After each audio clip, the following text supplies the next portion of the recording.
Good evening, Cedar Falls, and welcome to our Committee of the Whole meeting for Monday, March 1st, 2021. Tonight we have a complete streets review for the 2009 and 2013 policies, and for that we have 50 minutes designated, and our speaker tonight will be City Engineer Dave Wicke. So Dave, the floor is yours, sir. All right, thank you, Mayor, Council, staff.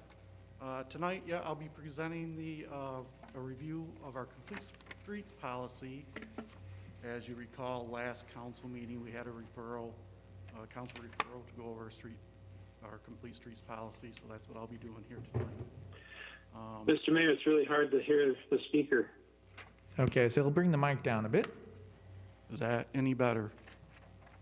Is he 6 feet away from everybody? He can take his mask off if he chooses. Can you hear him okay now? Yeah, can you hear me? I'm closer to the mic. Okay, a little better. Okay. All right, I'll do my best to, hopefully I don't eat the mic here, but we'll do our best.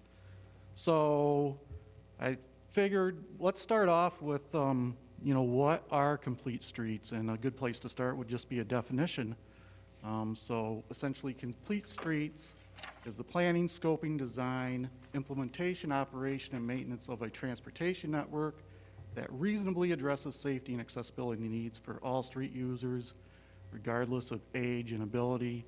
What it also does is provide mobility and use for all different types of transportation, whether that be vehicular, pedestrian, cyclist. The Complete Streets policy was first adopted in 2009, November 2009, and the policy was intended to be used on all new streets and all newly reconstructed streets. In 2013, that policy was updated, and a new policy was formed in 2013, and that was to replace the 2009 policy. The graphic there basically just shows our typical street section, give you an idea, like when we build new streets or reconstruct streets, typically we have maybe a 60-foot right-of-way, sidewalks on either side, a 31-foot back-to-back paving surface, and then with the green space parkway between like the sidewalk and the back curb for landscape elements, trees, street lighting. Also provide storage for snow plows in the wintertime. Moving ahead. So how did we get to our 2009 policy to begin with? So back in 2009, Cedar Falls, the city of Cedar Falls, was in the process of becoming a certified blue zone community. And so the city took part in these blue zone projects in order to become a certified blue zone community. In part, the blue zone projects relied on the best practices from the National Complete Streets Coalition, and this really is what became the basis for the 2009 policy. And so the 2009 policy was adopted, and essentially what that policy states, it provides guidance to incorporate design elements which allows for multi-use transportation components in order to create a more attractive urban environment and more user-friendly streets and roadways, like I said before, for all modes of transportation. What the 2009 policy also does is it strives to provide design elements that successfully improve the traffic flow and provide for other modes of transportation. These elements will include roundabouts, safe walkways, crosswalks, trails, bike lanes, and rapid transit. And finally, to the greatest extent possible, the design elements are to be incorporated, but limiting factors could dictate, how many of those design elements could be actually utilized in any given project. And some of those restrictions could be just budget constrictions, right-of-way constraints, street widths, and cost associated with acquisitions. So how did that get to the 2013 policy? So the 2013 policy came about because changes were needed for the 2009 policy. The city was still in the process of becoming a certified blue zone community, and the 2000 policy did not include all the tenants that were spelled out with the National Complete Streets Coalition, all these separate elements that they have identified. So the city decided to take a look at that more closely and revise the 2013 street policy to incorporate these elements that are outlined in that national coalition, and also to be more in line with what Cedar Valley and Waterloo and Intercog was doing. That way we could all be kind of all sort of on the same page and working off the same playbook. The 2009 policy, where it looked mainly at design elements of the roadway. The 2013 policy, clearly defined what those design elements were to be incorporated and provide like an ideal complete street policy. So moving forward, what was outlined in that 2013 policy? Well, the 2013 policy identifies these 10 separate elements for a complete streets policy, and these elements are as listed as shown on the slide. It sets a vision, it specifies all the users to be used on all new and reconstructed projects with notable exceptions on any street during design. It creates and promotes a transportation network. There's jurisdictional applications, meaning, city-owned streets. The policy wouldn't necessarily dictate what would happen like on a DOT project. And then there's certain design criteria and the context of the street, the sensitivity context. And then there's certain performance measurements, like how does the traffic flow, after the street is complete? How is, pedestrian traffic operate? All those kind of built-in safety improvements and traffic design elements. And finally, just the implementation of the policy itself. Included in your agenda packet is a breakdown and defines all these separate elements. So I don't want to bore you going through all those, but they are in the agenda packet for your review. So the engineering division, what we do when we're designing any given street and we incorporate the policy, we go by a checklist. And so what that checklist does, it goes over all these different elements that we look at when we're designing a street or reconstructing a street. And we look at the different roadway characteristics and how it applies to, motorists as well as other vehicular modes of transportation, emergency vehicles, school, bus transit, and then in addition to that, pedestrians and bicyclists, as well as incorporating streetscaping elements and also utility coordination as well. That detailed checklist is also included in the packet for your review. And it's just a whole list of different elements that we utilize when we're going through these streets as a design project. So interestingly enough, we have this checklist, which is very good, and we have this policy, which is, a good policy. Just anecdotal, I'll tell you, this is the first community that I've worked in that's had an official complete streets policy. But as professional engineers and designers, we're kind of bound by a code of ethics that we utilize when we're thinking about designing projects, and we're thinking about safety, we're thinking about life cycle cost issues. So those are all things that we inherently do, on a daily basis when it comes to design. So inherently, designers and engineers, we sort of incorporate this checklist, but it's nice that the city has this policy, so it's actually, written out on paper. So I just thought I'd throw that in there.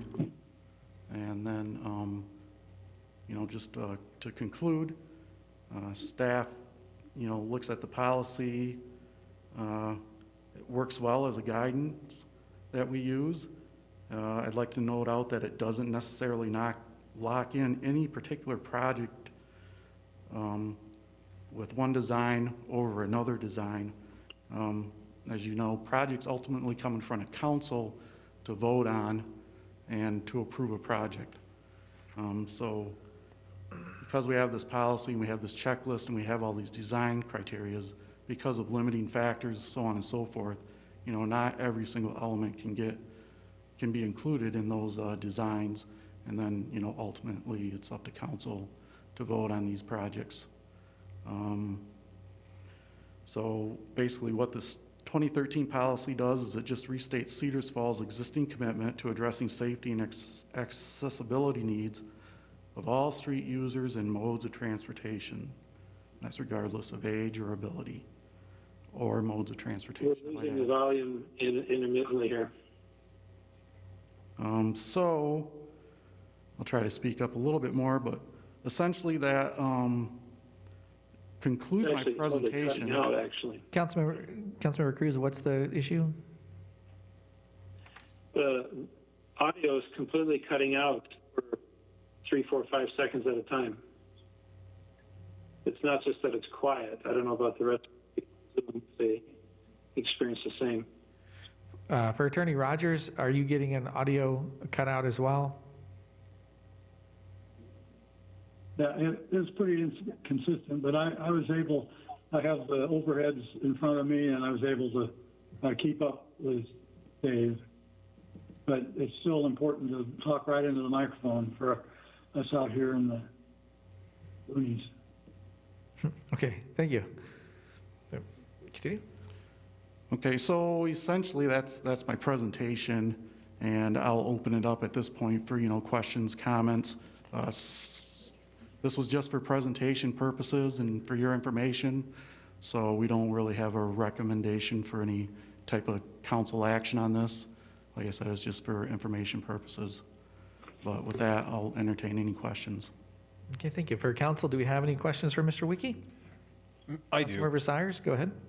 I have a question. What it looks like to me is in 2009, the city council wishes to encourage complete streets, and then when it goes to 13, it said, we hereby adopt the complete streets policy, which is consistent with the National Complete Streets Coalition guidance. I'd like to see that we go back to the 2009 because it encourages, and I'm for a complete street if it's feasible and economical, but just to put the low down and say we're going to have all complete streets no matter what we build seems a little bit out of control. Am I reading this wrong? Because this is kind of what it says.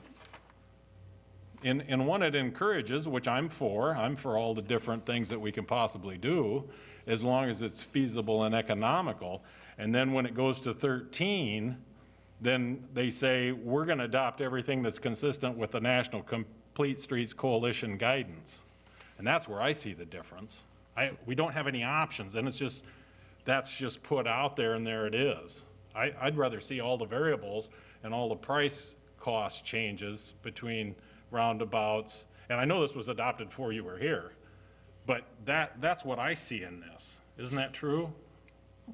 Or was that too many questions upon questions? I'm sorry. No, I think I got it, Councilman. So the 09 and 13 policy, they still both seek to accomplish the same goal, and that's to provide, this complete streets ideal when designing these either new streets or reconstructed streets. And that's, the mode of transportation, the safety, the accessibility, kind of the main criterias.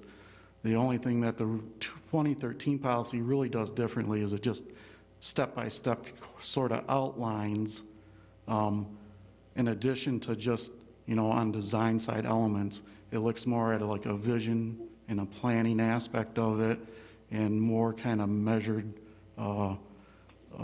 matrix that you can kind of follow and grab onto, such as, being able to, track how the traffic flows may have improved, or how the accessibility or walkability has improved. So, more identifiable type of characteristics. So I don't believe that the two policies really different in what their aim and what their goal is. It's just that 2013 just kind of spelled out the steps more clearly. And Mr. Wiki, would the complete streets policy elements have to be followed if it wasn't feasible or economical? Would we be required to implement them? No, that's just it.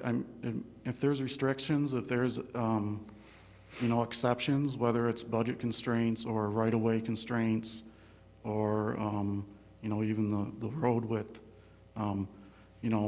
because of those types of issues that may come up from street to street to street, project to project to project, that doesn't mean you're locked in to every single element that's spelled out in that 2013 policy. We, as we design the streets, we go down that checklist and we incorporate everything that's feasible. Some things just aren't feasible for one reason or another. There could be all kinds of issues, and we don't know what those issues are until we actually, go through the checklist and start getting into the design of that street. Mr. Wiki, if between 2013 and 2009, if we were operating under the 2009, would the checklist be the same? Because I'm assuming that if we had the 2009 policy in place, we still would have a checklist, just wouldn't be written out, or is there a different checklist, or would you approach the design differently under the 2009 policy compared to the 2013 policy? From a professional standpoint and from an engineering standpoint and design standpoint, yes, we would follow the same criteria that's listed in that checklist. I don't know for sure if that checklist was established with the 2009 policy. I don't believe it was. I think that checklist come out of the 2013 policy. But internally we would use the exact, the same methods and the same type of checklist to identify, safer modes of transportation, better accessibility, so on and so forth. Mayor, Yes, Councilor Miller. a couple things. First and foremost, I hope the council recognizes that we've already done this. We decided this at goal setting. So this is kind of a redundant conversation and quite frustrating, actually, because I think that's the importance of what goal setting is for us as a council to step into the big policy decisions that we have to make. And I don't want to preach here, but we decided this. So less than 6 months ago, and now here we are going through it again, which is taking up Engineer Wiki's time, which is taking up staff's time, which is taking up all of our time when there's all sorts of things we could be discussing. That said, I think for new council people, it's good to review this stuff, and maybe that could happen at goal setting in the future if there's questions about this. But when it seems overly complicated, when you look at like the 10-point checklist versus when you're looking at the checklist that engineering uses, which none of these are mandatory, but is there adequate access from the stops on the road? Is the access ADA compliant? It's a checklist to go down and clarify that we're doing what we can for every mode of transportation in the city, and none of it's mandatory. So I don't see any reason to change anything here other than the fact that we're having this discussion twice. It's absolutely frustrating to me. Mr. Gaines, I think you had a Mr. Mayor? question or comment? Just a moment. So Mr. Gaines? Yeah, Mr. Mayor, thank you. I just wanted to add one thing. One of the things that you've heard between 2009 and the 2013 is the feasibility conversation. And so what the engineering staff does is they go down through and they give their opinion on life cycle cost and opinions and what the feasibility will be. But at the end of the day, You know, as we bring a project forward, it comes before this council several times. You know, you first discuss the concept, or the CIP, and then we discuss the concept, and then you get presentations on all the characteristics of the roadway and the traffic movement and the life cycle costs. At that time is when the council actually decides the feasibility of the project. So, you know, the engineers will make a recommendation on all those things and what really the going rate of some of those are. But at the end of the day, the council still, no matter which policy you have here, the council still decides what that feasibility is. So other Can I add questions or something thoughts? there? Yes, Councilmember Miller. To me, the complete street thing is, it's one of the biggest ways that we can affect everybody in the city. And one of my goals or commitments as a council person, I guess, was to try and make Cedar Falls as appealing to young people as we can. The Complete Streets policy does that. You know, nobody wants to be sitting at a stoplight anymore, in my opinion. Nobody under the age of 30, anyway. Walkable neighborhoods, those type of things are things that younger folks are looking for. And this policy puts it right out there to everybody looking across the country as to where are they going to move or where are they going to live. And it gives them something unique about Cedar Falls that we may not always do it because we're the most progressive conservative city in Iowa, but we will certainly look at it. So I like that this policy doesn't commit us to anything. It just gives us a checklist to look at and say, we have considered these things. There was a utility here, so we didn't do that. So I agree with everything you just said, Councilman Miller. And this is, you know, over this pandemic, people have been outside, and they've been outside for their health, both physically and mentally. It's been one thing that we can do to be out and about and not in our home all the time. Also, when we talk about wanting to support our downtown and our College Hill, our University Avenue, wherever there's businesses, if you don't think that people are out and about riding their bikes and going to those places because it's easier to get there and feeding those businesses money, then I encourage you to get on a bike or get on your feet and go walk around this community, because it's fun and it's great, and it's a great way to help our businesses. Even though we are in a pandemic right now, we will be getting warmer here soon, and I hope that we're going to have a way to help our businesses embrace their outside spaces. But I agree, and not to mention, you know, I guess if you don't, I think about people who are reliant on different types of transportation besides their feet. I mean, if you need a scooter or a motorized wheelchair or something to get around our town, then that makes a big difference to you. And we claim to want to, you know, I just feel like it's important to be there for those folks. And I feel like we forget about those folks. If you're able and you're not a person who has a disability, then you forget about that. But I love a complete street. I remember, you know, coming to Cedar Falls, I was in North Cedar all the time. And the first time I ever, you know, rode a bike, I know it's not entirely the same, but rode a bike down a bike path in Cedar Falls, I forever remember that moment. And I knew that I wanted to come to you and I knew I wanted to stay in this town. And the more it gets accessible, if you've ever gone somewhere and it's not as accessible, especially if you bike, it makes a big difference. And I think it's just such a special part of our city. And I know that it might not always be able to happen, but I love that it's thought about during the process. Thank you, Councilmember Dunn. Other questions or thoughts on this? Councilmember Dara, I think you had something earlier. Yeah, I'm really encouraged by this conversation. Having been around since the beginning of Complete Streets, I think listening to some of the council members speak tonight, I think that the community is beginning to understand more what a complete street is. We have always tended to think about our streets for one thing and one thing only, and it is to get from one place to the next. And we have to have that. But a complete street goes far beyond driving your car someplace. We've already talked about walking and biking. But we also, the roundabouts and the narrowing of the lane, the reducing of lanes and bike accommodations, all are part of a more complete street as opposed to just a street for cars. Roundabouts are there for not to confuse people, but to make things more efficient. If you look at University Avenue, despite what some people say, you can get from Main Street in Cedar Falls to the Waterloo city limits in a lot less time than you could 6 years ago.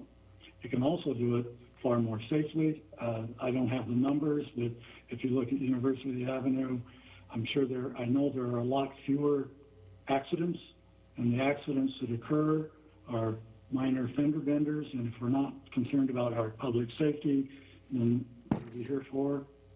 We don't have, as Mark said, we don't have people sitting for endless minutes at stop signs. Traffic continues to move. But I think the real kicker for me for complete streets, and we're witnessing it on University Avenue, and when I first learned about these, the gentleman that spoke about it said, if you build it, they will come. And his thinking was about, if you build the right kind of street, businesses will return.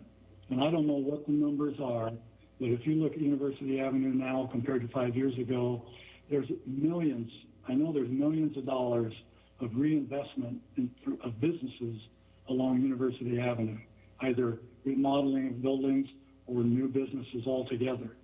And so a complete street is about transportation, but it's also about safety, energy efficiency, business retention and development. And as Mark said, it's about attracting new people. And I think our timing, having this discussion about complete streets right now, is really critical when you look at what's going on with the downtown visioning discussion right now and the new ordinances that are being developed to attract other types of housing, other individuals. It might even relate to some of our discussion about the 24/7 report. Cedar Falls developing in such a way that it's more walkable. People don't necessarily have to have a car to get to work. Can it be more affordable for people? So that's a complete street. And it's not just about narrowing it from four to 3 lanes or 6 to 4 lanes. I'm just encouraged by this discussion. I hope that we can move forward with it. The other thing I do want to say about it being a resolution, Susan was there too when we had this discussion between a resolution and an ordinance. And the beauty of a resolution is if there are elements of a complete street that you want, but they don't make sense, you don't have to do it. It's not in an ordinance. It's just a concept. And I'll use the intersection of University and Round as our best example. There should be a roundabout there, but the impact on 4 businesses and the expense that would cause and the inconvenience for those businesses, we didn't do it. So there's flexibility within this resolution, and I hope we don't have to. I love talking about it because it's one of the best things we've done, but I hope we don't have to shoot. Thank you. Sorry. Thank you, Councilmember Dara. Other council input? Mr. Mayor? Yes, Councilmember Cruz, please.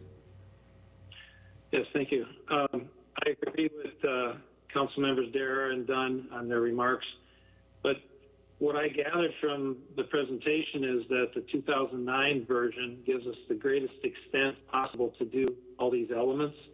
We still have the checklist, still complete streets, but it doesn't, it gives us more flexibility. We can still maintain the safety and that sort of thing. So I'm just about more flexibility, and I know people have said that, but I see the 09 version to give us that and not lose any of the elements that were discussed. Because the 10 elements are still there in the 09 version.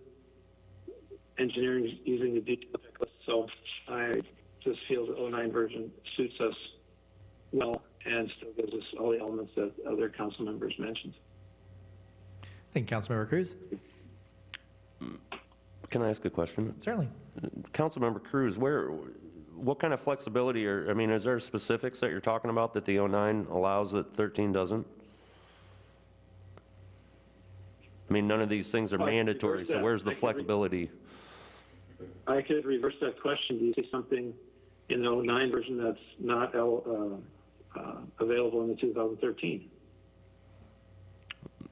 I don't know that specifically. I think the checklist is a good thing, and that came as a result of the 13. So to me, it seems like it's worth keeping that checklist. I don't know if you've reviewed it or not, but I mean, it really is fairly simple. And to Mr. Wickie's point, I think this is what engineers do anyway, but you know, existing on-street parking configuration, proposed on-street parking configuration, number of parking spots available, pedestrian facilities, existing, proposed pedestrian facilities. I mean, it's just a checklist to go through and make sure we've considered all these aspects.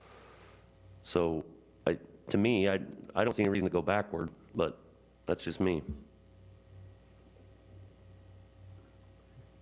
It's been said that engineering goes through this checklist, whether it's 2013 or 2009. 2009 is to the greatest extent possible.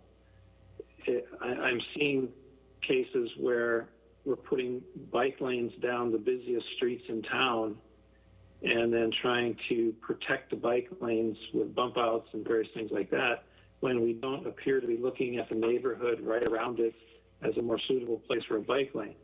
Because the checklist says, can we put a bike lane in there? Sure, we can put a bike lane. But I just perceive the 2009 version to be more flexible without having to go through the process of council meetings and planning and zoning, and it can be done at the engineering level a little easier. But we don't lose anything with the 2009 version. Engineering processes continue to improve, and it's 11 years ago, so I don't see that we lose it.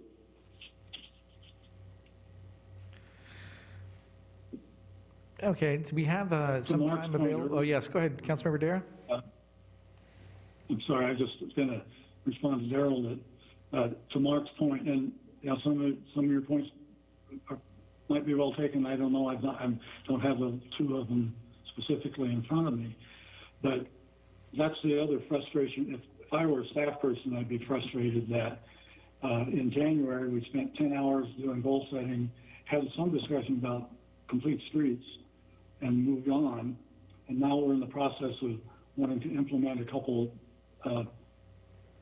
rebuilds of streets utilizing this, but we're going back to what we should have been doing. If we wanted that discussion, this is the process thought for me, Daryl. If we wanted that discussion, we should have had it at goal setting, because the staff have been working on this based upon the assumption that we're good to go with the existing thing. Yet we've now taken a step back. And so I kind of want to give a shout out for how effective our goal setting can be if we use it right. And Mark mentioned that before, that we did talk about goal setting or complete streets. And I think staff makes an assumption that nothing's changed, so we're going to go ahead and move forward. Yeah, we've kind of haven't come to a stop, but we've got a bit of a delay. So just some thoughts about how goal setting functions. Well, to that point, Councilman Dara, Councilmember DeBoer was not in favor of the 2013 version, as I recall. She was more in favor of 09, and that's why I brought this up with, and she's not here to be able to comment, which is unfortunate. Mayor? Talked about it and we moved ahead. So talking about it again, the next goal setting, let's make sure we have a come to Jesus discussion about complete streets. But I worry about this not just with this, but with other things that we do, that we do goal setting to kind of give our staff a plan of work for the year. And then they go out to start doing their work, and all of a sudden, one of us, I'm as guilty as the next person probably, comes up with, hey, I never thought about this. And then they going back to the drawing board. I do think staff wants our input, but not necessarily to reinvent the wheel. Subtle changes in something they bring to us is one thing, but I don't think you're suggesting necessarily we overturn this policy. And I really don't see the significant differences between 9 and 13. To be honest, I think we were trying to appease wanting to get another feather in our hat and become a blue zones community, and made some adjustments for that purpose. They weren't bad adjustments, but I don't think they made a big difference in the policy, personally. Councilor Miller, and then Harding. Make any sense, Daryl? You look at Well, as I said a little bit ago, I'm still in favor of the 09 version because it gives us the greatest extent. We still have its checklist. We still have all the safety features.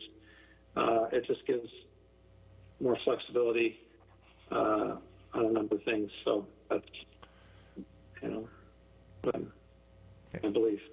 Thank you. Councilor Miller. I just want to make a couple points. I understand, I mean, as individual council people, we're not going to always agree with every policy that comes out of goal setting, but we operate by consensus. So if Councilwoman DeBurr doesn't like the policy, then she's got to get 4 votes to change that policy. So I still think those things should be set at goal setting. And I guess the other point I wanted to make, Daryl mentioned something earlier about how we're putting bike accommodations on a street and staff isn't looking at the surrounding neighborhoods, and I don't think that's accurate. I think staff looks at all of these things when they're trying to design a road, but they're also taking guidance at our direction to follow the Bike Ped Committee too and their recommendations. All volunteers who I feel like we as council people do rely on any number of these commissions and their advice and their research into what works and what doesn't in terms of our policies. So I don't think that's a good reflection of staff and the tremendous work that they do when they're trying to plan out a roadway. I think they do look at, take Main Street, for instance. There are bike lanes on Clay Street. There are bike lanes on State Street. I don't think staff doesn't know that. But I think they're also trying to do what we as a council are giving them direction to do. So I don't think that's fair, is all. Councilor Harding. I've read both of them. It seems a little bit like semantics here. They both read pretty similar to me. The 2013 is just a much more detailed version. And this is ultimately what I want to know, and correct me if I'm wrong, whether we're under 2009 or 2013, we're going to function the exact same. The process is exactly the same, correct? And council still has the final say. So literally nothing changes. Is that correct? So it's semantics? I would think that I say just stay with 2013 because of consensus at goal setting. I would think that's the case, and engineering might do it different, but they have a perfectly good checklist to use. I can't see them going backwards and not using the checklist now that we have the checklist. So. Okay. We have a few minutes open, so I'd like to open it if there's public comment for tonight. Yes, sir. Name and address for the record, please.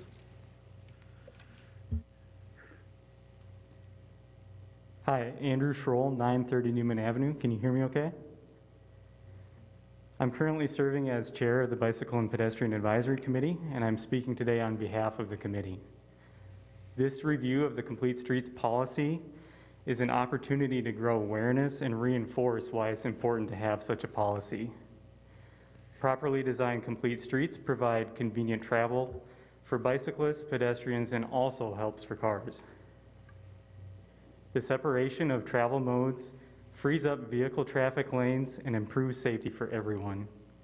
It's safer for the interactions between cars and bicycles, and perhaps a non-obvious outcome is that it's also safer for interactions between cars and pedestrians. It can also be cost-effective, making modest infrastructure improvements during reconstruction opportunities can yield big results for a connected network and build a positive bike commuter reputation that is business friendly. I'd like to emphasize that biking as a means of transportation is a growing use case for our citizens beyond biking for recreation. However, it's about more than bike lanes. It's about transforming unfriendly roadways into vibrant areas that draw people in. This is what makes a strong complete streets policy right for Cedar Falls. We compete with other cities in attracting talent and businesses, and it's clear from the widespread and growing adoption of complete street policies across Iowa that we need a strong policy to help us stay competitive long-term. But policy also rightly retains discretion on individual streets with city decision makers. As the Bike Ped Committee, we are currently working to provide recommendations on an updated bike network plan that considers reasonable trade-offs. We're striving to add value to the network as efficiently as possible. And public input will also be gathered before staff brings the updated version to council for approval. My hope is that the council will strive to create more complete streets. The attitudes and approaches of blue zones were meant to stick around after their official presence left.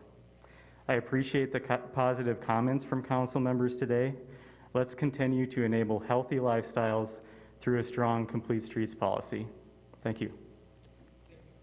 Thank you, Mr. Scholl. Anyone else from the public wishing to speak on the item? Yes, we have Roger. Well, good evening, Mr. White. Can you hear us okay?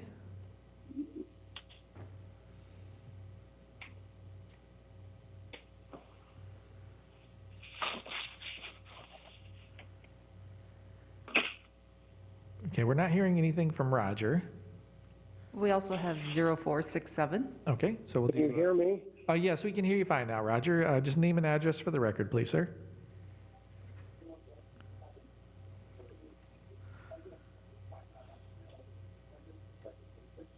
You've recognized me? Yes, sir. Go right ahead. This is very confusing because I don't see anything but a blank screen and I hear very little.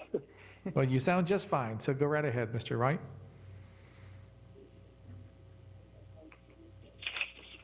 Okay, my name is Roger White, and I'm 2303 Greenwood Avenue in Cedar Falls. And I won't take a lot of time because a lot of the points have been made.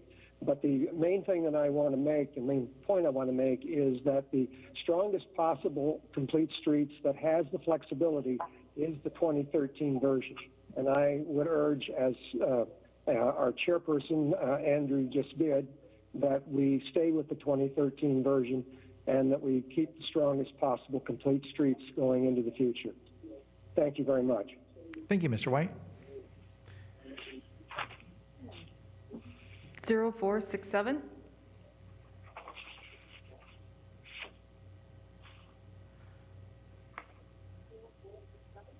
So phone number ending 0467 would like to speak on this item?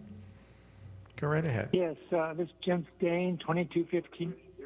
Would like to speak on this item? Yes, this is Jim Skane, 2215 Clay Street, Cedar Falls. Yes, sir. Go ahead. I have spent a lot of time. Yes, sir. Go ahead. I have spent a lot of time looking at the complete street concept, and as a matter of fact, there's no question that roundabouts never comport to the green complete street. What they do is that they help make vehicular traffic pass, but pedestrians and bicyclists are not. Everything that is a roundabout makes it difficult. In fact, on University, the only place that it has been made easier for pedestrians is down there by Deary's, where they have this flashing light that many people ignore. But that's the only place that pedestrians have an easy time crossing. So there's no way that roundabouts are consistent with complete streets, and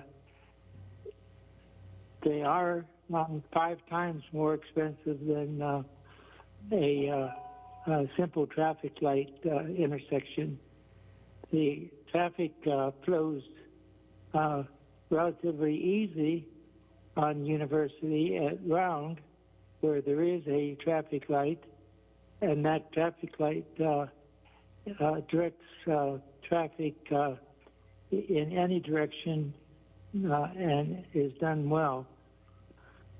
I know this matter will come up again, but it just is appalling that the council support roundabouts when they are negative to most of the people in Cedar Falls.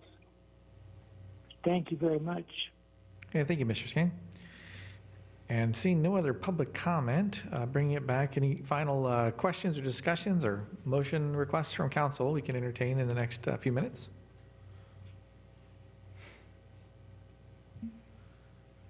I'd like to stay with 2013 personally, but open to.